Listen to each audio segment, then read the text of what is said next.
Hi, I'm Hayden Sproughton with JayhawkJukebox. And I'm Grace Enright.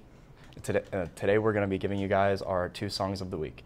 So I chose Eminence Front by The Who. And I chose Good News by Mac Miller. Now what made you choose Good News by Mac Miller? Well, 2 days ago was the anniversary of Mac's passing, so I thought it was fit to choose that song because it was his first song that he came out with after he passed away. And I really like that song. It's one of my favorites. So, I mean, it's an upbeat feeling, but the lyrics are actually really sad. And yeah, why did you choose your song? I chose Eminence Front because at the beginning there's a really nice little arpeggiated synthesizer that Pete Townsend made, and then he comes in with a little funky guitar riff, and it's a really nice, like, walk out, puff your chest up, you're gonna own today type of song. I really like the beginning of the song and the instrumentals. Yeah.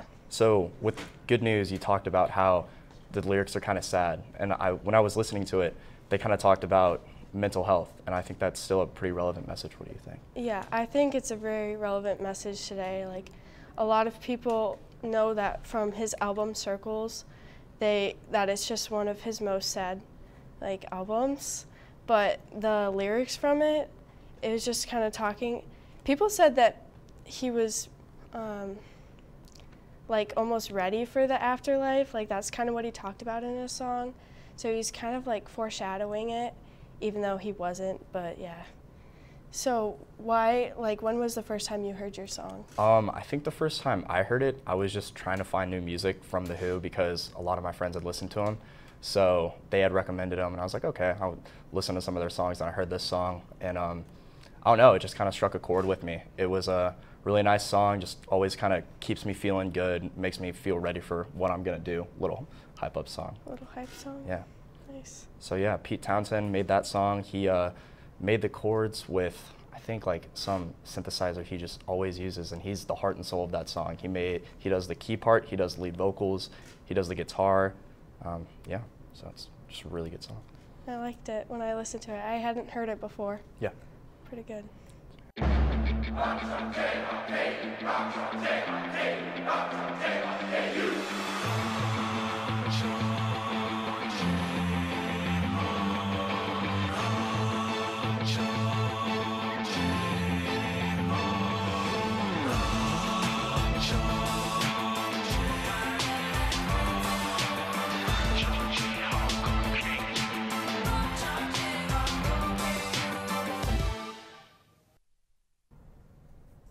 Hi, I'm Hayden.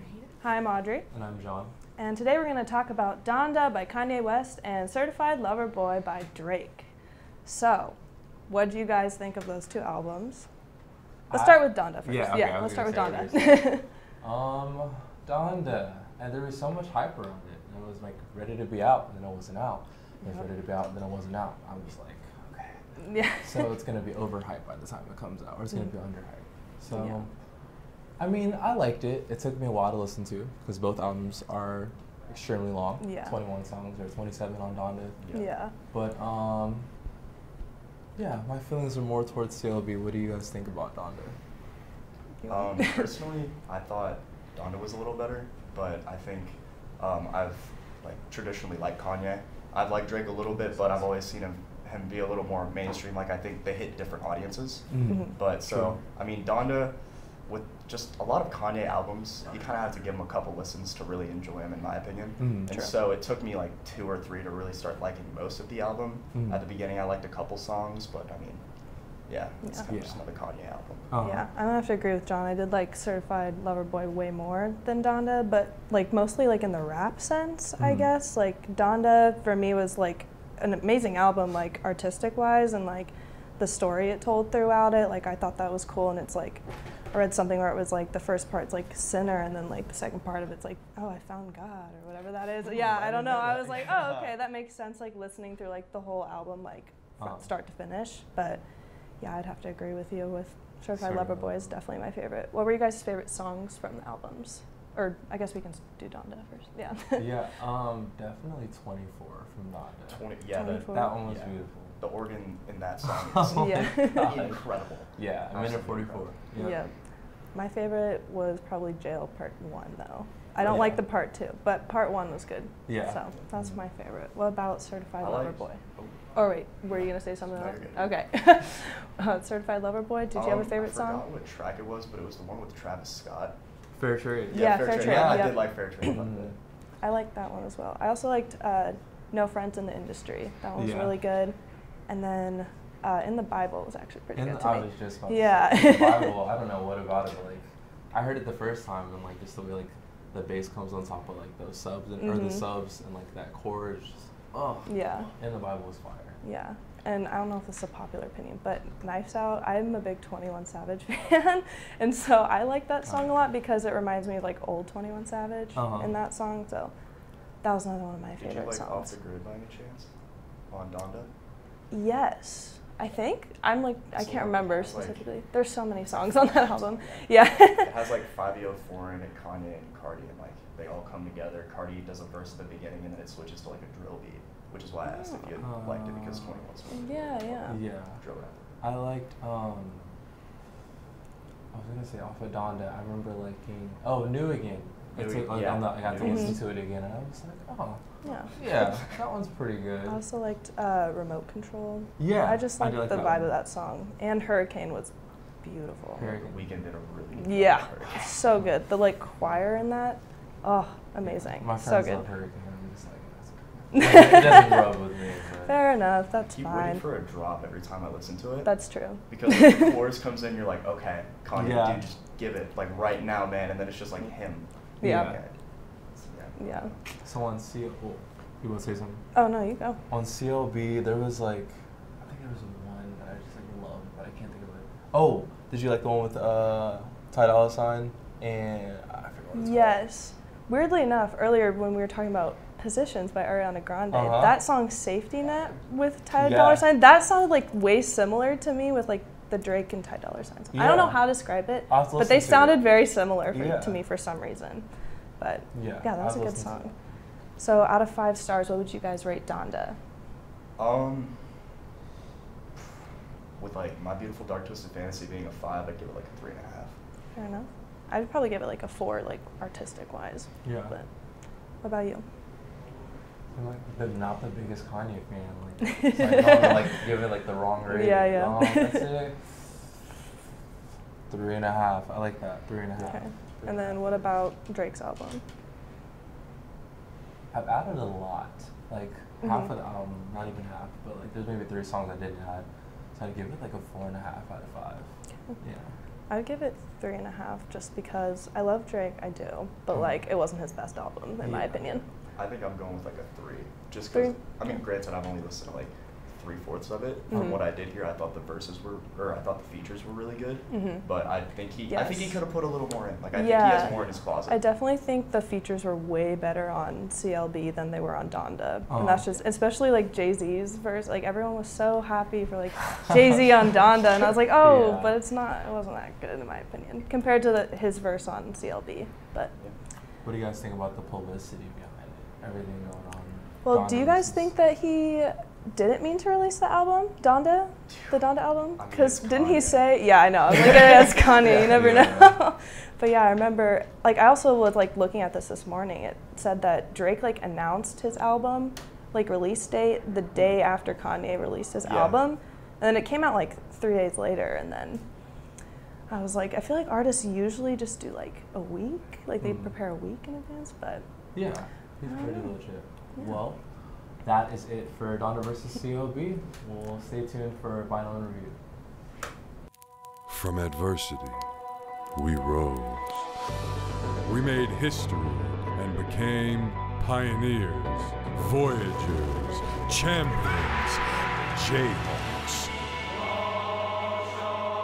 And when our chant rises, haunting and hallowed, Jayhawks are telling the world what's near. Victory.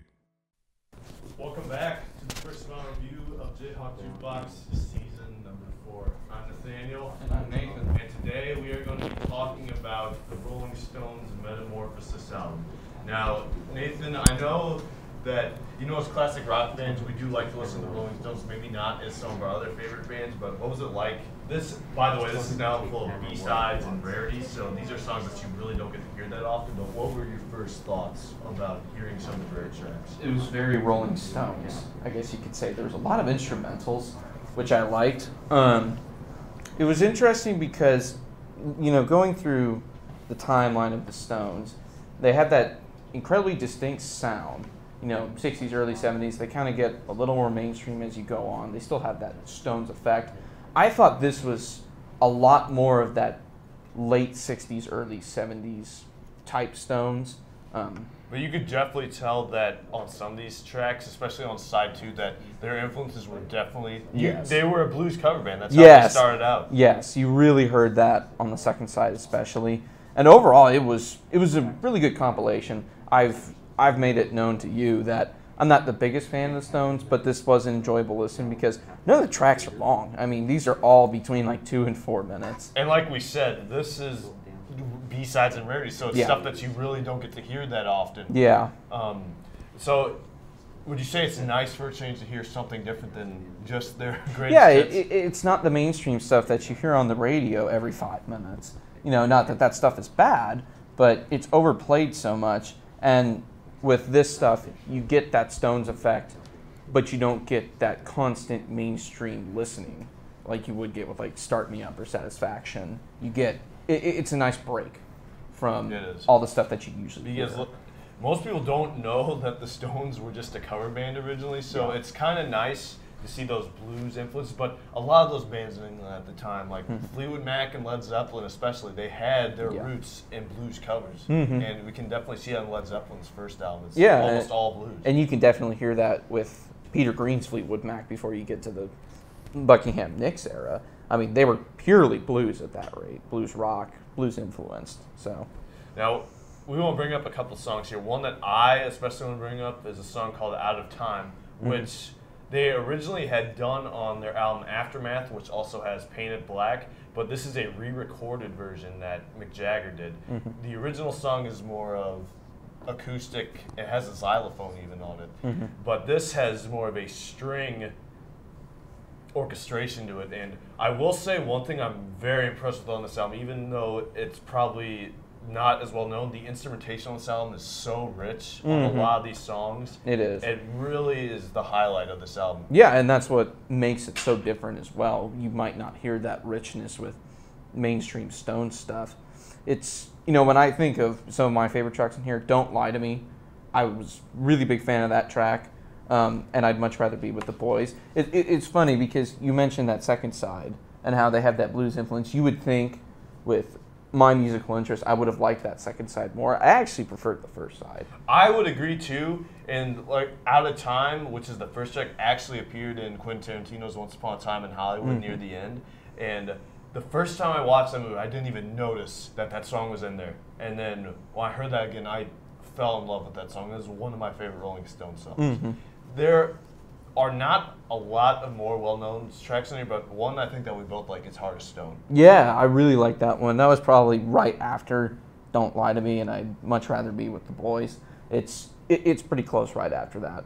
It was one of the better tracks on here for sure. Now, the reason that we are doing the Rolling Stones, we usually like to do artist discographies or have a theme, but our dear friend of the show, Charlie Watts, passed away, who was an incredible drummer. Yeah. Truly was one of the best. It's disappointing to really start seeing all these older artists go.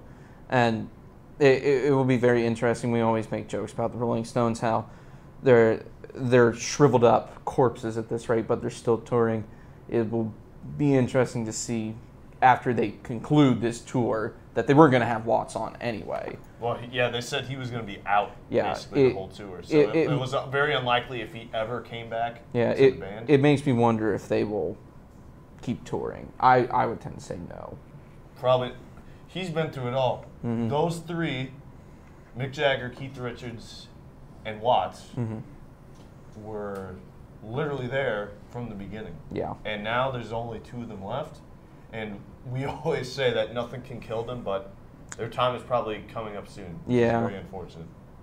Now, we're going to be moving on in the next couple weeks to something that I'm really excited to do. We're going to be covering the Eagles' discography from their first 6 albums, and I know that you have a special pre-order on the way of some I of those. do. I'm hoping that it gets here pretty soon. I'm watching it closely, but hopefully we have it by the first time we do the first self-titled album. But I'm super excited because the Eagles are my favorite. I am too. band, The so. Eagles are great, and I haven't gone down to listen to some of their middle albums, but I'm looking forward to that. Yeah. So until next time, we're going to send it over to This Week in History. I'm Nathaniel. And I'm Nathan. And Taylor and Graham, take it away. I'm Graham Bond. And I'm Taylor Holochek. Welcome back to This Week in History.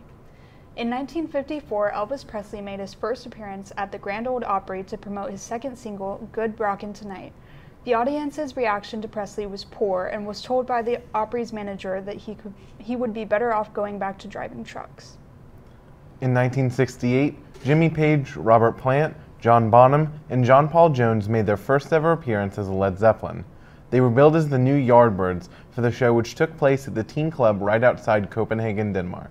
In 1970, Canned Heat guitarist and songwriter Alan Wilson was found dead at 27. Wilson was the writer of the band's biggest hit, Going Up the Country, which was featured in the opening of the Woodstock film and was the festival's unofficial anthem. In 1977, David Bowie appeared on Mark Bolan's ITV show Mark. Bowie sang Heroes and did a duet with Bolan on Standing Next to You. This would be the last time the two friends would see each other, as Bolan was killed in a car crash the next week. In 1978, record producer Tom Wilson died.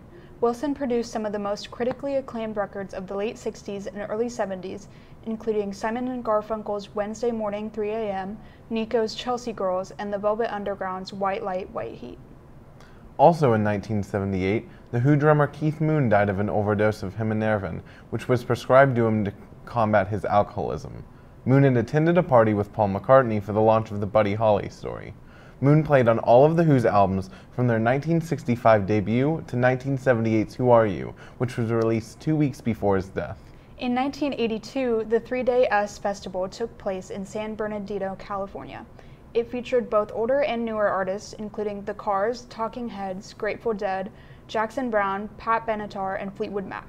The festival was founded by Apple Computers founder Steve Wozniak. In 1997, Elton John recorded a new version of Candle in the Wind. Over 2.5 billion people around the world tuned in to watch John perform the song at Princess Diana's funeral. The track is the biggest selling single of all time. In 2008, the first guitar that Jimi Hendrix torched on stage sold for $208,000 at a rock memorabilia auction. The auction also included the Beatles' first contract that the band signed with Brian Epstein, which sold for $240,000. In 2012, One Direction won a legal dispute over the use of the band's name. A punk band in the US had the same name as the pop group and sued them for over $1 million, and asked for a share of the royalties. The punk band is now known as Uncharted Shores. Thanks for tuning in to JayhawkJukebox. Be sure to follow us on our socials at Instagram at JayhawkJukebox and on Twitter, Jayhawk_Jukebox. See you next Thursday at 4.